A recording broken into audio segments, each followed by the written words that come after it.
Oh, somebody did try to break into my house when I was living by myself before I got married, and I had to yell in a deep man voice, "Get away from me, I've got a gun!"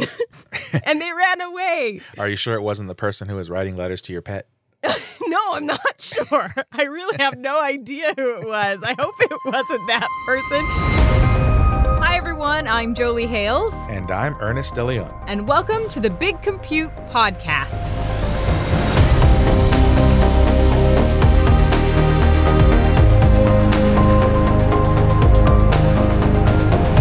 Here we celebrate innovation in a world of virtually unlimited compute, and we do it one important story at a time.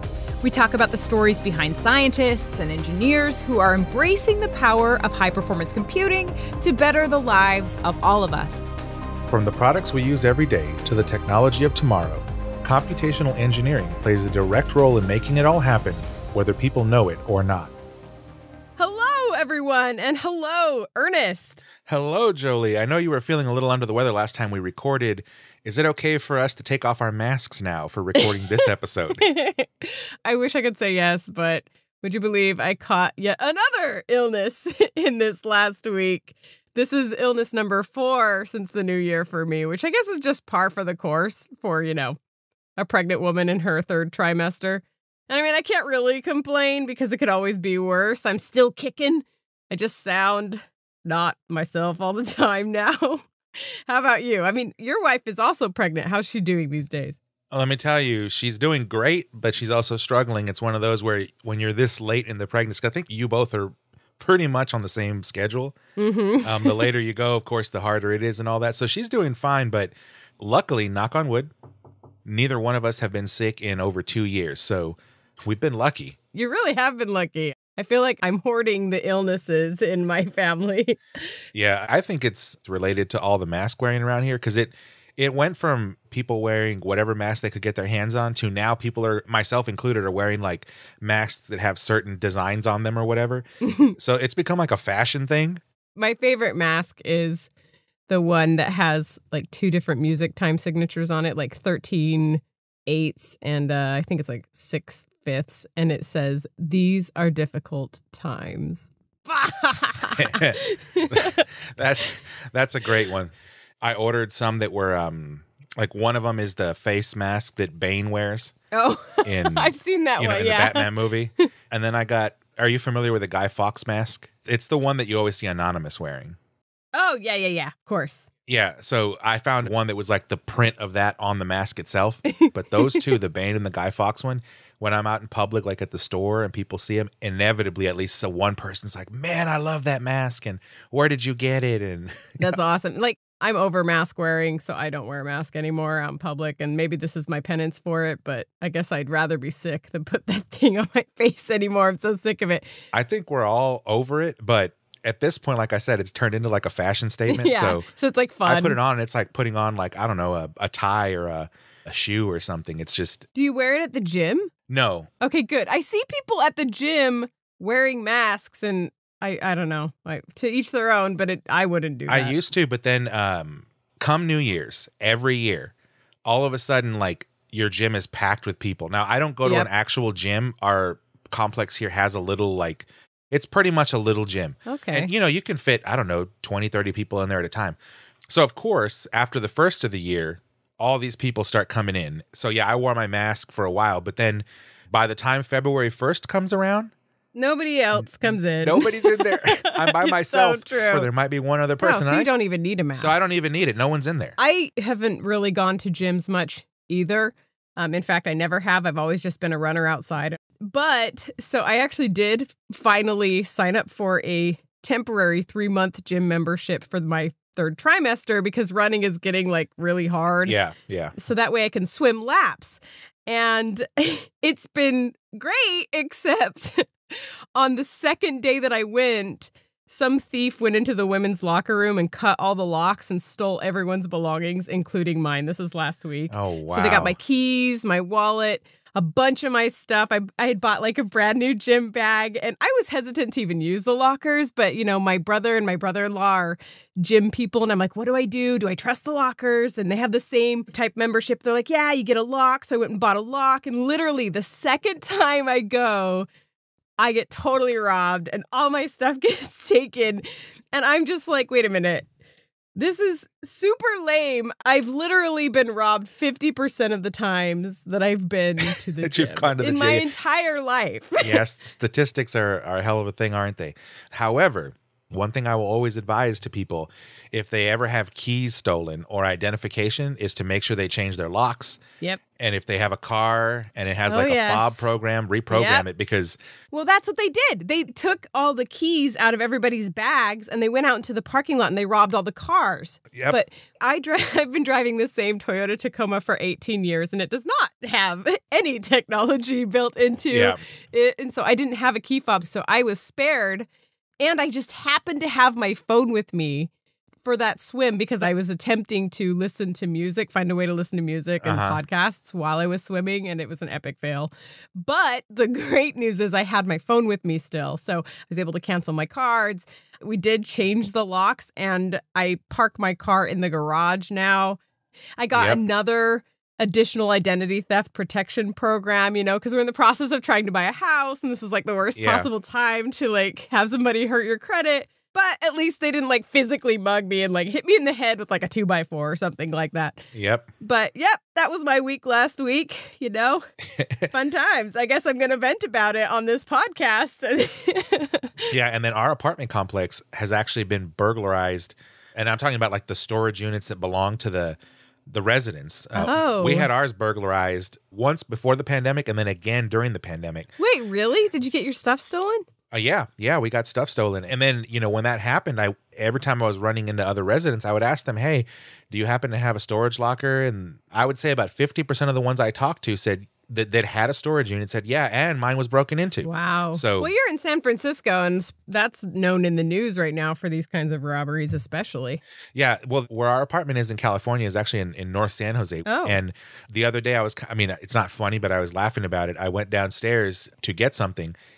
And someone had broken into the front office of the apartment complex. Oh. They just like busted the glass, went in there and what are you going to steal from the front office? Probably the computers and, you know, I guess. They only had like 2. It was like laptops. Anyway, the long and short of it is petty theft has skyrocketed during the pandemic and it hasn't really come down. Yeah. I mean, it got to the point I'm sure you saw where people were like ransacking I saw luxury stores. Everyone in the country saw. Apparently the trains down there were getting robbed. The trains in LA down here. They're breaking into the boxcars and they're going through every package that's been shipped via train to the point where the train companies are saying they don't even want to go to LA anymore. Like, that's not going to do anything great for the supply chain. No, I can tell you that. It's a mess. And conceptually, everyone understands why this happens. But at the same time, it's like, man, could you imagine just hypothetically if no one stole stuff anymore? Oh, it'd be so wonderful. Why can't people all just be honest and work hard and be kind to their neighbor and eat donuts? It's all a mess, but anyway, I guess we can get back to the main subject at hand. Where were we even with the last episode? Joris was at Harvard Business School. Business school. He went to business school. That's right. Yes, and I should note, this is part 2 of a 2-part episode series about the founding of cloud high-performance computing company Rescale. So we recommend you go back and you listen to part 1 before continuing here, or you might be a little bit confused if you're one of our listeners. And for everyone else, as a refresher, in our last episode, Joris Poort, who is founder and CEO of Rescale, he was telling us his story beginning with being born in the Netherlands and then moving to the U.S., then to Australia, then back to the U.S., where he dabbled in all kinds of computation, mechanical engineering, math, multidisciplinary optimization, and even playing the trumpet, eventually leading him to work at Boeing, where he found it difficult to get access to the compute necessary for the computational engineering projects he was working on. So he surprised and terrified his parents by leaving Boeing in pursuit of an MBA at Harvard, where he also worked as a consultant for a semiconductor company all the while mulling over what he should do with his career moving forward in order to have an impact on the world. And at this point in the story, Joris has just returned back to Harvard after a summer of consulting in the Netherlands. And he decides to do a field study with a top entrepreneurship professor at Harvard Business School named Shekhar Ghosh, who actually has his own Wikipedia page. So, he must be a big deal. That's right. In fact, according to that Wikipedia page, not only is Shekhar a top professor at Harvard Business School, but he has been the founder and CEO or chairman of 8 technology-based entrepreneurial companies and was selected by Business Week as one of the best entrepreneurs in the United States, one of the masters of the internet universe by Forbes, and CEO of one of the most innovative companies in the U.S. by Fortune. So he's gotten the attention of the national media. And spoiler alert, fast forward to today, and Shekhar actually sits on the board of directors for Rescale. What a coincidence. I know. And so I decided to sort of do this field study together of looking at the technology and the business opportunity, the market opportunity of something in the category of sort of solving these computations better and combining cloud computing with the algorithm side of things and the evolution of the semiconductor ecosystem as well. And so there were many different kind of components coming together that I had experience in and that I was kind of really interested in. And that was kind of the starting point of Rescale. Joris is really starting to tie his background together with his new business savvy. And he started to see a market opportunity that not only had a strong chance at success, but could make a big difference. The idea, of Rescale really came from the last sort of 10 years, 15 years of my life at that point of just couldn't let go of the potential of bringing sort of better computing capabilities to engineers and scientists and like what that would do for the world. So in studying with Shekhar Ghosh, Joris really focused on what the market opportunity would be if better technology was developed to solve engineering problems. And he looked into a number of different verticals like aerospace, drug discovery, and financial services where algorithms motivate stock trading and money printing. And it turned out that if you look at most of the Global 2000, Fortune 500, most companies, so most being sort of more than 80, 90%, use computing as part of their sort of core R&D or research as a core capability to build better products or better solutions. Yeah, I think you'd be hard pressed to find many industries, especially with large multinational corporations that aren't using computing for any of their R&D stuff. As a matter of fact, I couldn't even think of any off the top of my head. Yeah, that's interesting.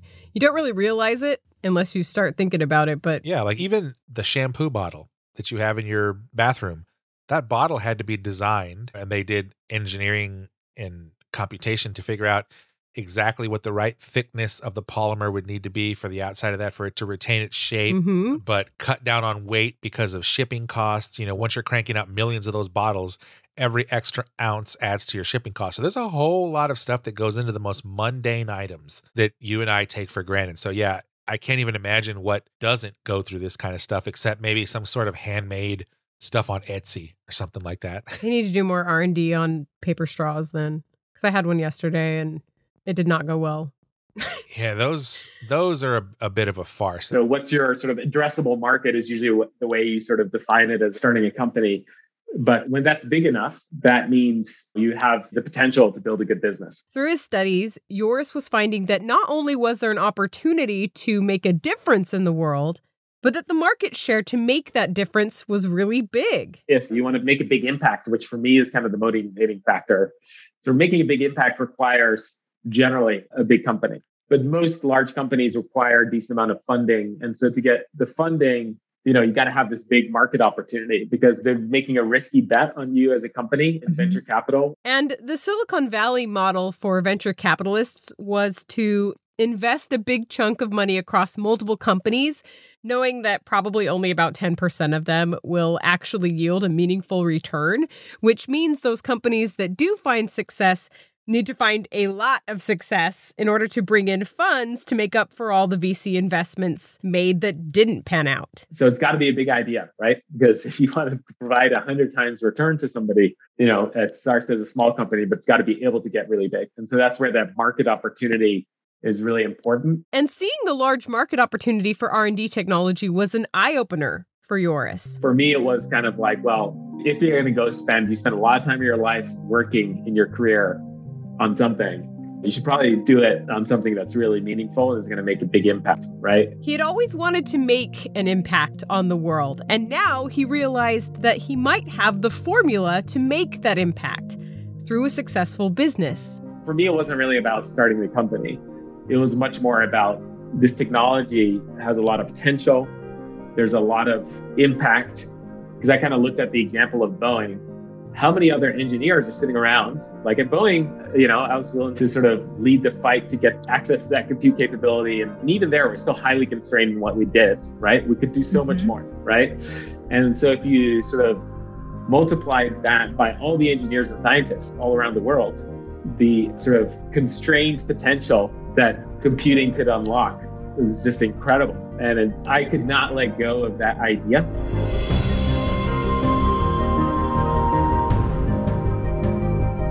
Joris kept thinking about it, and the more he mulled it over, the more he felt like this could be what he was meant to do. Maybe he should start a company that accelerated innovation for research and development across the globe.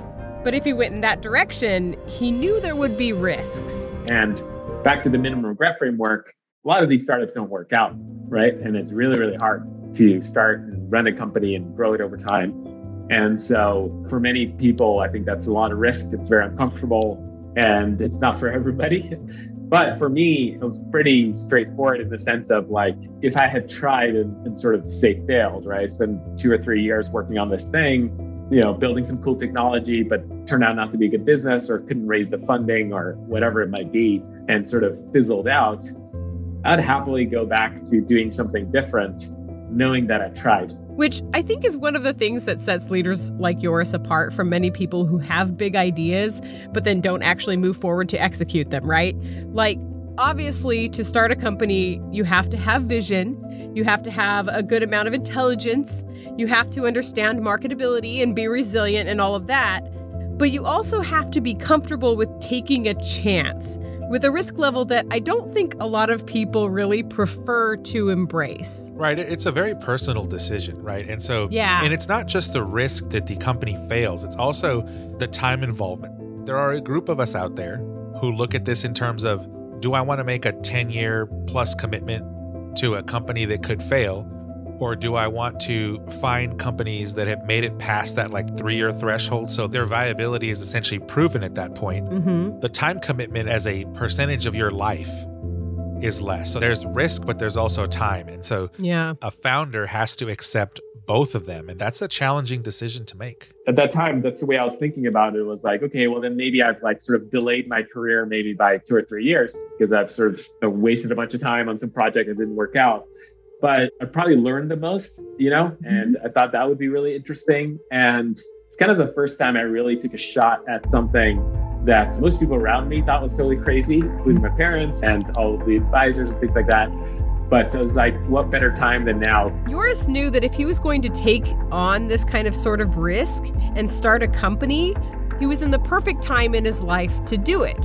He wasn't married with a family yet, and he was just finishing his Harvard MBA, which acted like a nice insurance policy because, honestly, it would allow him to always be able to find some kind of consulting job at a company like McKinsey in the future if he wanted to. Ironically, maybe the best thing to do when you start a company is that what I would call burn the boats, in the sense of you really shouldn't have any backup. But I do think that having some fallback always is something that allows you to take more risk. So while Joris was in his mid-20s, his mind was made up. He was going to start a tech company. I think our original name was Cambridge Optimization Technologies. There's some incorporation of that sitting around in Massachusetts somewhere. And by the time graduation came along, what better place to really launch this new tech company than the center of the world's tech startups, Silicon Valley. Like many young Californians, Stephen Jobs has a penchant for the Western casual and a love of the scenic outdoors. And in the Silicon Valley, Jobs is the classic example of the computer industry's philosophy, which says, take a chance, you've got nothing to lose. Didn't know anybody. Like, I hadn't worked or lived in Silicon Valley at the time. Hadn't really been to the Bay Area, and just literally like moved out there and, hey, this is the best place to start companies. He literally just found an apartment, moved in, and then started figuring out what to do. And all along the way, Joris found some support from someone who mattered. My girlfriend at the time, now wife, was kind of willing to go along the ride with me. She believed in Joris, and as a consultant for McKinsey herself, was willing to financially support her now technically unemployed boyfriend, who was also loaded up on student debt, with this vision that he had of making a true impact in the world. Let's be realistic. How many couples are in this position when it's not an issue of somebody starting a company? Yeah. I would take the risk. Like, it's a sound risk. I think it's awesome. I did a similar thing for my wife. She wanted to go to law school. Oh, no way. And I was like, yeah, knock yourself out. So we moved to New Orleans because that's where they gave her a scholarship, and spent 3 years there while she did law school and graduated. So she was not technically unemployed. She was unemployed for 3 years. Well, I mean, in our family, my husband doesn't work. He went back to school for computer science, and I'm the one who's the breadwinner in the family. So, like, I mean, that's what couples do. But, I mean, he's my husband. He's not just my boyfriend. Well, yeah. I think it's pretty... Yeah, there's a big difference between a husband and a boyfriend, yeah. Right, like, because at this point in Joris's story, it was his girlfriend, right? They weren't even technically married yet. Right. Right. The marriage does eventually come, and he does marry this woman, you know, as he should. Yes, absolutely. But, you know, there wasn't that extra level of commitment, and she was still willing to help out because she believed in him, which I think is really cool. That was, for me, a very important element of being able to start the business, because without her support, I'm not sure it would have been the same decision and the path I took. But his academic Dutch parents, they were beside themselves. They're like, so let me get this straight. So you didn't listen to us to stay at a place like Boeing or do like a PhD or something like that, right? You didn't do that. And instead you loaded up on debt that we spent our whole life making sure that you don't have. And you went to this kind of questionable place, let's just say it, kind of this evil business world, right? And then you have the opportunity to go work and make more money than you ever thought you would amount to at a place like McKinsey. You're going to turn that thing down, and then you're going to go and be unemployed and work in your basement. I would have been the proudest parent ever if my kid had done that. And the company started with, as Joris puts it, very humble beginnings. And with a new location came a new company name. I don't think it was very popular with other people. And it was a company name for a while, and our official registration in Delaware still has this name. The name was spelled VLUDO. Vludo. Vludo, when I first heard the name, it reminded me of Vudu, that streaming service for movies. So, like, this is a very Silicon Valley type name, but I just don't know that it like... communicates what they do? Yeah, like, what does it do? Then again, what does Vudu do? Right? Like, that makes no sense. Or Hulu. Exactly. Hulu's another one, right? Like, what on earth is a Hulu? Same thing for Amazon. Like, oh, yeah. That's random. Right? And I know there's a story there. I don't remember what it is. The name was chosen because of the largest river in the world, which can be seen in the company's original logo. Bezos had hoped that Amazon would one day be an endless e-commerce marketplace. This is in contrast to companies like Netflix, which is... That makes sense. It's flicks on the net. Yeah, like, right? I mean, just on the nose. I know exactly what that company does. DoorDash. Right, DoorDash. But think about Uber. Yeah, I was going to say Uber. Uber doesn't make a lot of sense. I mean, if you take the German word Uber... but that has nothing to do with driving cars around. So, Lyft, on the other hand, gives you a lift. Gives you a lift, unless you're, from like Europe, in which case you're asking, why are you naming a car company after elevators?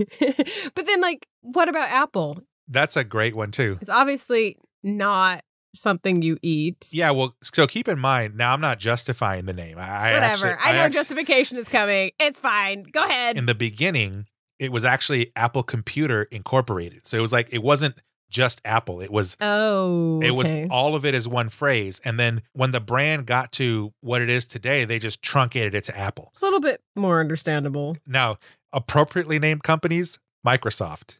On the nose. Yeah. Microcomputer software. Like that was like. What about Google? That one's interesting because that's actually named after like some kind of mathematical thing. Oh, it is? I didn't know that. They named their search method after the mathematical term for one, followed by 100 zeros. Intentionally misspelled. But I think this is the natural evolution, right? Like you start off with, what was it? Cambridge optimizations or something like that. And in many of these companies that don't nail it on the first try, like there's an evolution that happens, right? And this is kind of just making their way along to find something that kind of fits overall. And I think Rescale fits incredibly well. Yeah, Rescale totally does. But I actually like the name Vludo.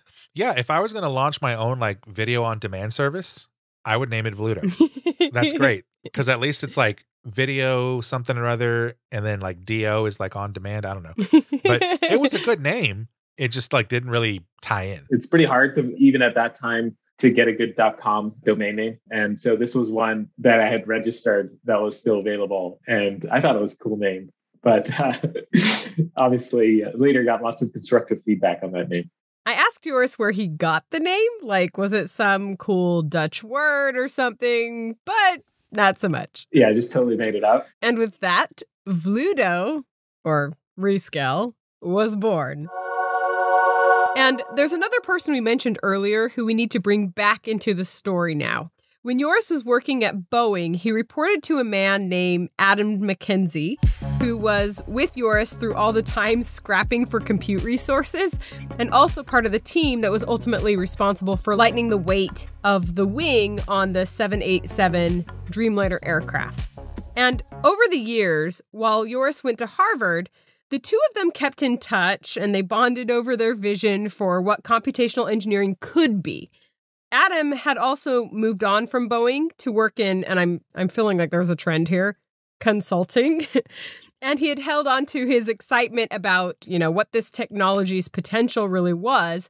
So at one point, when Joris had the opportunity to present at a Microsoft research conference, the title of this is Cloud-Based Product Development. Not far from where Adam was located and working at the time, the two of them had some time to catch up. Over some sushi or something, kind of planted the bug of, hey, like we should really go and pursue this opportunity. And, I would say maybe a year later or so, finally could convince, after a lot of arm twisting, Adam to jump on board. And so then it was two of us. Two co-founders of Rescale, although they started small. On the weekends, we would kind of, hack together some software and stuff. And like many software companies in their early days, Joris and Adam began by just writing a lot of code, aiming to build the first version of the product they wished that they had that would solve the problems they were looking to solve. Run these large-scale aerodynamics problems in the cloud was kind of where we'd start, because that's where our experience was. Cloud computing was just starting to emerge. I mean, AWS had been around for a few years, and now Microsoft Azure was just getting into the game. The time was right, it seemed, for Joris and Adam to be able to make their dreams a reality. But in order to make them a reality, they would need funding. Lots and lots of funding. So I went and sort of pitched this idea to many investors. Around 70 investors over a 9-month period. It was rejected by every single one of them. This was during a time when it was all the rage to apparently invest in social local mobile companies, or SoloMo, as you may have heard it called. And Rescale, in its beginning stages, was not SoloMo. Man, I remember the episode of Silicon Valley where they made fun of this. Oh, really? There's an episode about this? Yeah, and there's this pitch event that happens every year, TechCrunch. I think it's called Disrupt or something like that. Oh, I don't remember. Okay. And it's where the companies come pitch to a large audience and whatever. And they made fun of that in the show Silicon Valley, where like every single pitch is coming up on that stage. It turns into just a montage of the pitcher saying, social, local, mobile, mobile, local, social. And we are truly local, mobile, social. And we're completely so-mo-low. And we're molo-so. We're low-mo-so, bro. We were so-low-mo, but now we're mo-low-so. No, mo-so-low. No. That's why I stopped watching that show. It was too close to home. I couldn't deal with it. At the time, it was kind of like this really complicated piece of enterprise software that's going to run in the cloud, which still a lot of folks were pretty skeptical of, that would be something, like an aerospace company would be willing to put their IP on a public cloud, right? On servers that weren't directly managed by them. Additionally, the fact that Joris was pitching the aerospace industry as a starting point was kind of a turnoff for a number of investors because at the time, aerospace development cycles were really long, right? They often took 7 or 8 years to design a single airplane. So implementing new technology into those design cycles would be a slow-moving slog. So, needless to say, investors were not really chomping at the bit.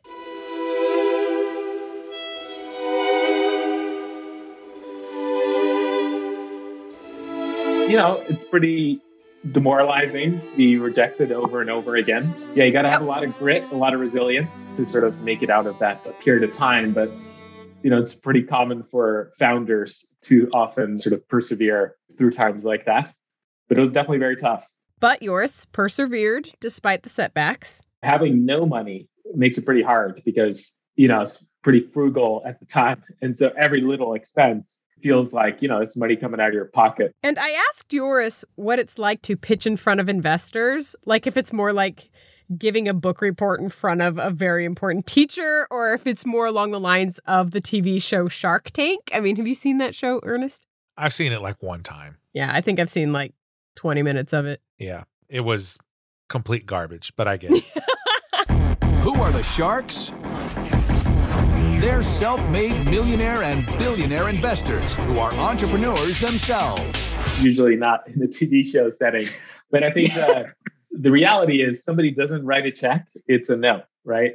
However, for the entrepreneur, it's usually, this is like your baby, right? Like you really care about this thing. So as an investor, you got to be a little bit careful. It's kind of not in the investor's interest to give you really critical feedback, even if that might help your company the most. Because ultimately, one of the beautiful things I think about Silicon Valley is this sort of meritocratic system of nobody really knows, especially not when it's sort of 1 or 2 people with a PowerPoint deck, who's going to be successful. And just because a venture capitalist doesn't want to jump in and invest right at the beginning, it doesn't mean that they might not want to come on board later in the process. And so they want to provide honest feedback to the entrepreneur without crushing their hopes and dreams and shutting the door on them completely. To me, a no just means not now, right? So it might mean tomorrow you'll say yes, right? That's really what it means. But, usually never really going to get a no because it's pretty demoralizing to get a hard no. And this way of thinking totally makes sense when you're trying to stay motivated and get investors.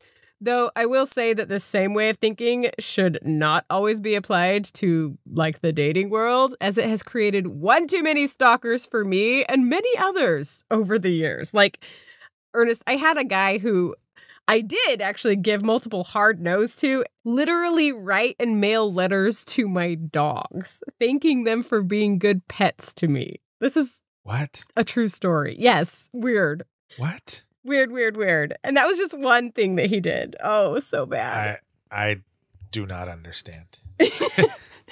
But I guess because that's not, maybe that's normal. No, it's not normal. I don't think it is. Nobody writes. No, you don't write letters to people's pets if you have a crush on them. That's weird.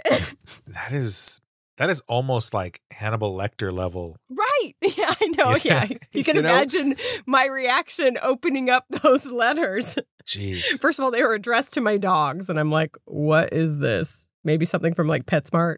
No, it was a stalker. He's moved on, thankfully. Married somebody who seems much more his match. So yay, happy ending. So yes, no means no in the dating world, usually, I will say. But in the business world, okay, I can see how no means not now. And I can see how that would easily apply. At this point, I know that Rescale has gotten up to the extended Series C, and I don't know this for sure, but I wouldn't be surprised to learn if some of the later investors were originally people who said maybe not now to earlier investing. I don't know. That's probably true. An investor who's trying to get a return, they're not going to burn bridges, so to speak. Mm-hmm. They will say, not right now, or it's not the right time, or whatever the case is. But if that opportunity comes back around and it is now solid, they're going to take it because they're after money. It's not a personal thing for them. Right. 100%. But writing letters to investors about their pets being good to them is not acceptable. Right. Just in case anybody is wondering about that. It is unacceptable. Thank you. That's kind of the general sales process, I would say. And fundraising is essentially a big sales process. And an investor pitch is often only 15 or 20 minutes, which means that the investors only really have 15 or 20 minutes where they're solely thinking about a business idea. And then they take the opportunity to give the entrepreneur a bunch of advice. Some advice can be good, some advice maybe not so good, right? And you've probably, as a founder, been thinking about this problem, in my case, for over a decade already, and how to solve this well. So, I generally encourage other founders, when I give them advice on fundraising, is to really think from first principles, and people can help. It's great to change their mind and learn and improve. But usually the founders themselves actually understand the market opportunity and the business themselves the best. So, generally you can take investor advice with a grain of salt. But after nearly a year of being rejected by investors, there was a glimmer of hope. What changed the game for us was meeting with folks from Y Combinator. And Ernest, are you familiar with Y Combinator? Absolutely. Awesome. Yeah, I think people like you who've been in this business for a while know much about it. I, coming from the entertainment world, actually hadn't heard much about Y Combinator because it just wasn't part of my atmosphere, I guess you could say. So for those who don't follow Silicon Valley or the startup world, Y Combinator is one of the most successful and well-known startup accelerators that exists. And what I mean by that is it's an organization that offers mentorship, capital, and connections to investors, all designed to help select startups, launch their companies, and have the best shot at success. And Y Combinator is actually the big boy in startup accelerators, having launched over 3,000 successful startups, including companies like Stripe, Airbnb, DoorDash, Twitch, Reddit, just to name a few. Their program typically lasts a few months, and only around 2% of startups that apply these days are actually selected. Anybody, anywhere in the world can sort of apply, a very simple application. Most of the questions that they ask are really helpful as well for your company. And although it wasn't typical for Y Combinator to accept the type of startup that was aiming to, let's say, build enterprise software for aerospace companies, Vludo, as it was known at the time, was accepted into the program. I think Paul Graham and other folks at Y Combinator were willing to make a risky bet, and hopefully it will pay off for them. Paul Graham, a computer scientist turned venture capitalist, was one of the original founders of Y Combinator, and he still held a day-to-day role there at the time that Joris applied for the program. And now, Vludo/Rescale was in. And Joris still remembers the moment they were accepted into Y Combinator. I mean, he was out to dinner, I think, at a Chinese restaurant in San Francisco with his girlfriend, Flora, and co-founder, Adam. And in the middle of dinner, Joris got a call on his cell phone from Paul Graham himself. I just jumped up in the middle of the restaurant, and Flora still makes fun of me about this. And I forgot exactly what he said, but we'd like to offer you the opportunity to stay in a Y Combinator. And I pretty much shouted very loudly, I accept. This was the opportunity Joris had been waiting for. It was a very different time. The entire company was just two people, and you're just scrapping, trying to make it happen. And now they would be among a select few companies to go through one of the best startup incubator programs in the world. And what they do is create a really intense program over roughly a 3-month period of time that sort of all leads up to this one event called Demo Day. And leading up to Demo Day, founders listen to invited speakers and participate in Q&As. They go to networking dinners, further develop their pitches, have office hours where they can interact with other companies, as well as meet with people who may help them move forward. Often Y Combinator alumni who have gone on to run successful businesses. At the time we did it, folks like Paul Graham, Gary Tan, Sam Altman were all kind of partners. They'd come sit down with you and help you solve whatever the biggest problem was in front of you. Questions like, how can Rescale land their first customer? And after 3 months of this intense and beneficial sort of mentorship, Demo Day arrives. Y Combinator was really built, I think, to provide the founders a level playing field. When you're fundraising, through this process I went through before Y Combinator, it's not a level playing field, right? You're coming in, you're desperate for the money, you're trying to make the best pitch you can. You've worked really hard on it for months, if not years. And the chance of them investing in you is pretty low, right? So it's a pretty sort of excruciating process. And then the investor usually has a lot of experience investing in companies. And so there's a huge power imbalance between the founder and the investor. On demo day, which is actually multiple days long for the program now, each Y Combinator startup founder takes a turn to stand on a stage next to a big projected PowerPoint screen in front of hundreds of top startup investors, and then they make their pitch in hopes of generating some funding. It does provide the founders and the companies the opportunity to, have a little bit more of a competitive dynamic in the fundraising process. Because instead of a hopeful founder going to the office of a single venture capitalist who holds all the cards, now the investors have to come to the founders, and there's a bit of a competition as to who will invest in each founder's vision, which means a different power dynamic. But Joris didn't actually land his first investor check on demo day, as is customary. He landed it before demo day in a kind of unconventional way. In fact, Y Combinator rules were different when Joris went through the program in 2011 in allowing for fundraising before the big day. That I don't even think that's allowed these days. But just before demo day, while Joris was going through the Y Combinator program, he was getting ready to go out and pitch the company to a venture capitalist. And this particular investor was great, and Joris had been getting fantastic coaching on how to pitch from Paul Graham himself, so he was feeling pretty good going into the meeting. And once the pitch was made, this venture capitalist said, yeah, we're interested in investing. So super excited. We come back, and then they said, hey, what are the terms? Right? And so we were like, okay, Paul, what should the terms be? And so Paul helped Joris sort out the numbers and advised what kind of money and terms would be best for this investor. So we picked a price and we went back with that price. And this was like, no way, that's a crazy price. No deal.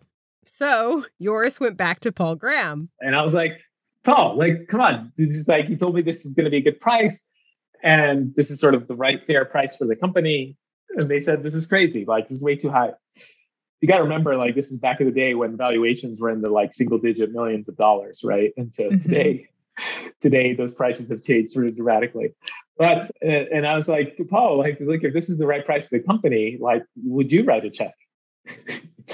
And I think most people probably wouldn't on the spot ask Paul that question, but I did. And he was like, sure. And so he wrote the check, and it was a small check. And so he just pulled out his checkbook and wrote the check.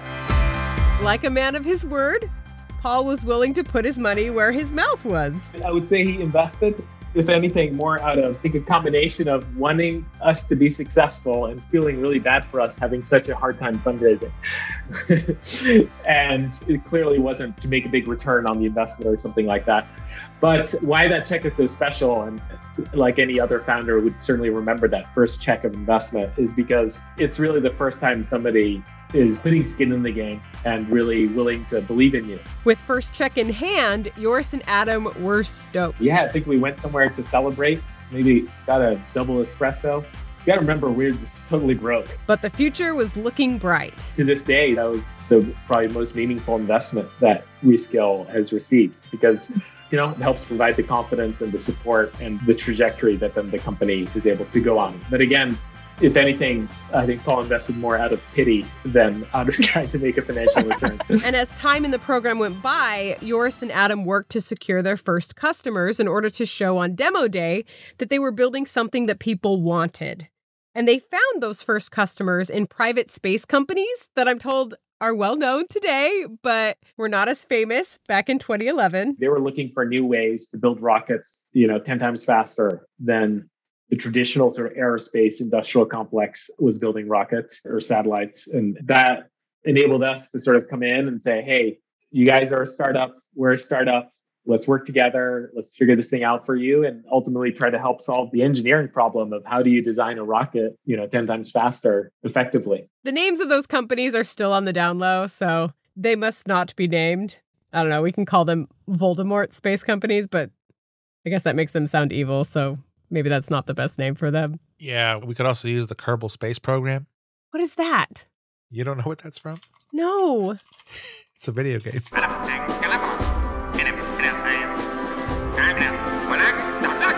I've never even seen these images. Really? What? Yeah, it's been around a while. Is it like a roller coaster tycoon for a space program? It's exactly that. It's a simulator. Interesting. Okay, yes, we can call it Kerbal then. The Kerbal Space Program. A lot of great advice. I think Paul Buchheit was actually somebody who told us is like, fly out there, go sit down with them, and just don't leave until you come home with a contract. I don't want to see you guys back here at the Y Combinator like dinners until you come back with that contract. And we thought it was crazy, right? And it sounds crazy, but he was so right, because what we did is we went out there, we sat down with them, and we did everything we possibly could to sort of get them as, I would say, sort of partners in the development and, paying something for what we were building. And that was really material, because that's kind of what got us to being able to show, hey, this idea, it's more than just an idea. Here are some pretty serious companies building rockets that would use this technology. And when demo day came, Joris could confidently show how his technology was helping engineers to build some incredible space technology. And as a result, Rescale picked up more than 20 seed investors for a few $1 million. And that led to more investment opportunities. We have folks like Jeff Bezos, Richard Branson, Peter Thiel, many others that were quite involved in building this sort of private space industry at the time. They jump on board investing in Rescale. And I should point out that by this time, enough people had communicated to Joris that the name Vludo probably wasn't going to work.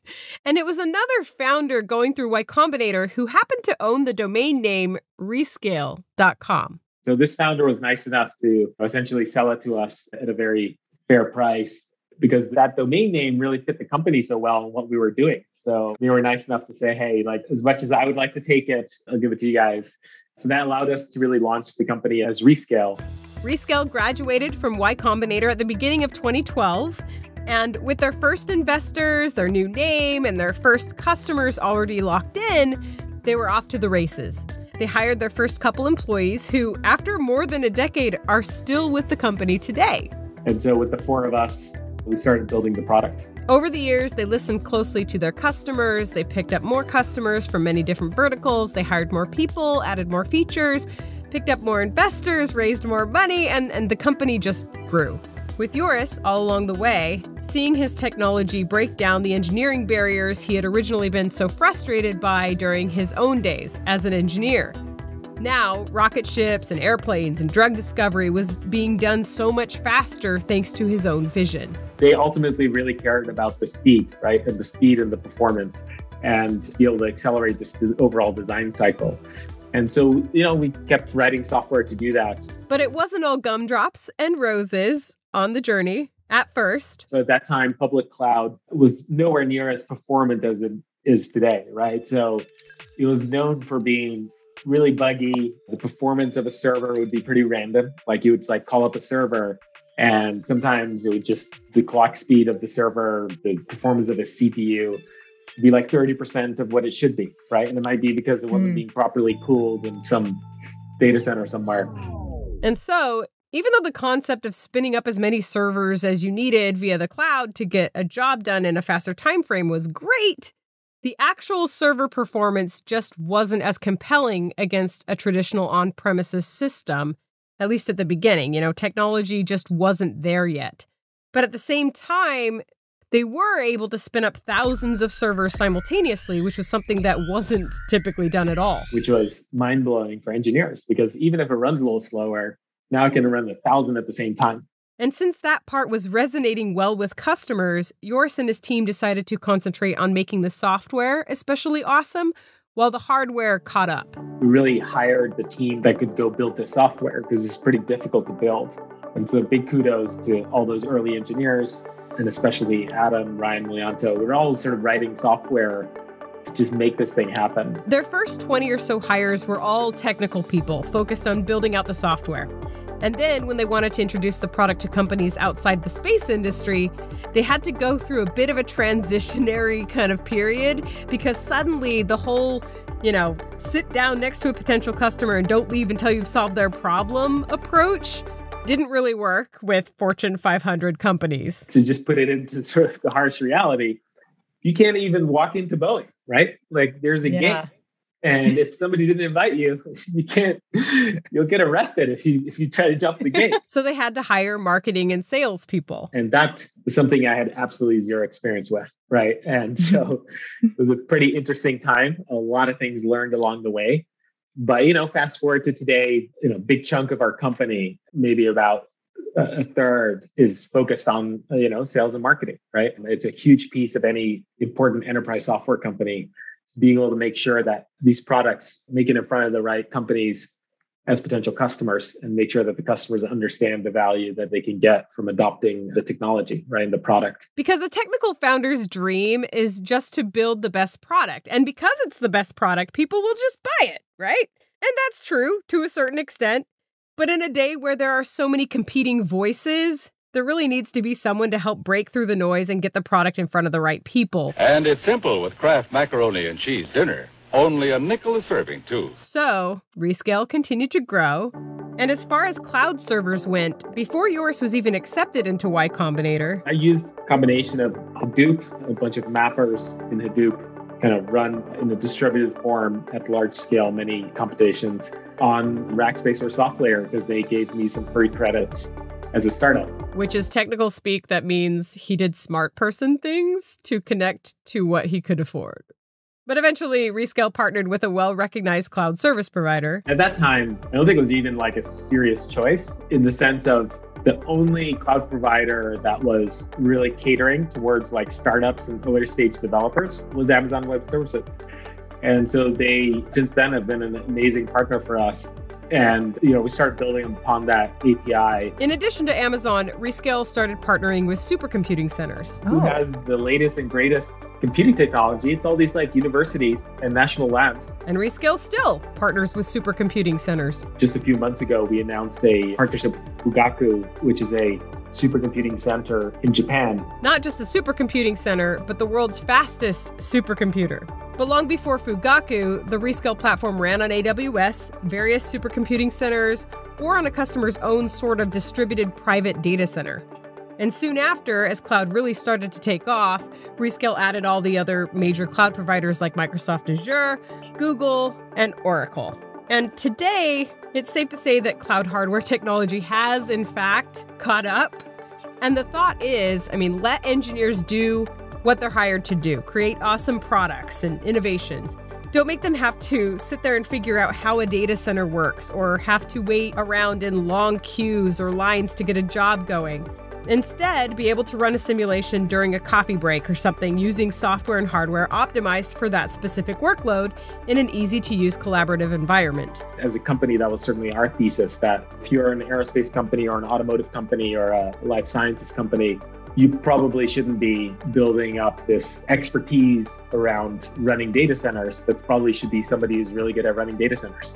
And they're probably going to be able to do it better, faster, cheaper than you'd be able to do yourself inside of like a company whose focus is on building certain products. And today, Rescale is used by countless companies around the world. Most of the largest companies in the Fortune 500 in these verticals are our customers. And so yeah, that's a huge accomplishment. And I want to thank the entire Rescale team over the years for many years and long nights of hard work that has gotten us here. And it's funny to think back on the beginnings. The little Dutch boy without a TV who learned to program in his childhood, plopped down in an English school, and eventually developed a multidisciplinary process to optimize the wing of an airplane many of us have probably flown on, ultimately using his passion and his experience to create technology that is now being used to build rockets, more airplanes, cars, consumer products, as well as design microchips, sustainable energy practices, drug discoveries, and just about any innovation out there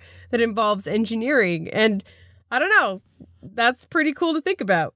Yeah, I agree. As a matter of fact, I've flown on a 787 several times.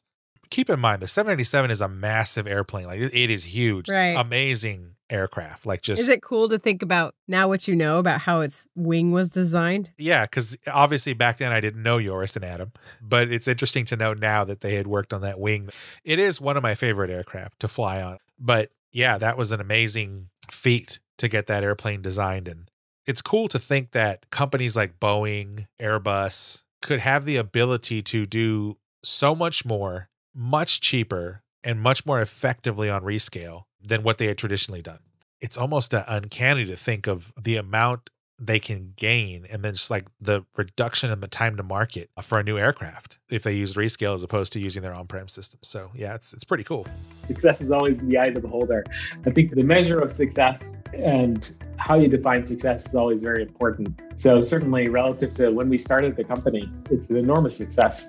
And there's actually one of our investors, Sam Altman, he has a quote saying something around, you generally overestimate what you can do in 1 year, but you probably underestimate what you can do in 10 years. And I think that's very much true.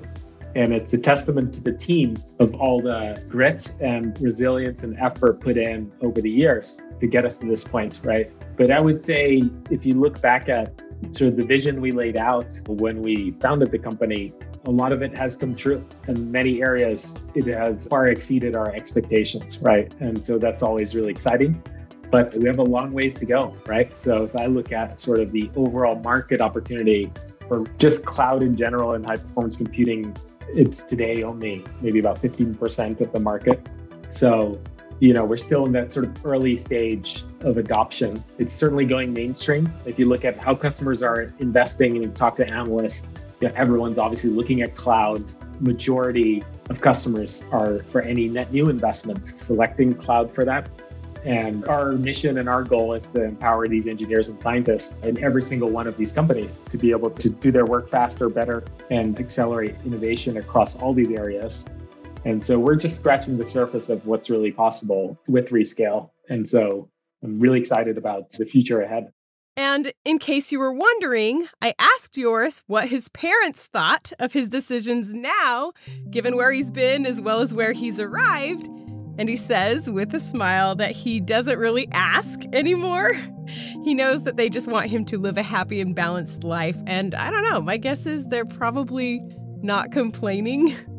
And as for Flora, Joris's kind girlfriend, who helped financially support Joris when he first dove in and took the risk of building a startup, the two of them tied the knot a couple years after Rescale was first founded, after the first few people had been hired. And they have 2 young children today, the multilingual and probably genius children we mentioned at the beginning of this story. He also noted that while having a few employees and an official business setup wasn't a requirement for marriage, he was sure it helped that Flora could tell her parents that her husband was more than just unemployed. Yay! Well, that's going to do it for us in this 2-part series about the Rescale startup story. To learn more about Rescale, you can visit rescale.com/bcpodcast, where you can also sign up to demo the platform. You can also go to bigcompute.org, where we'll put up some pictures and links of Joris and his journey. And if you'd like to support the Big Compute podcast, you can leave us a review on Apple Podcasts or Spotify.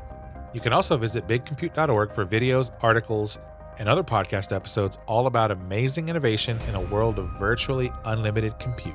Yes, and special thanks to Joris for talking to us today and to all of you for joining us. Don't forget to use multi-factor authentication everywhere and practice 3-2-1 backup. Stay safe out there.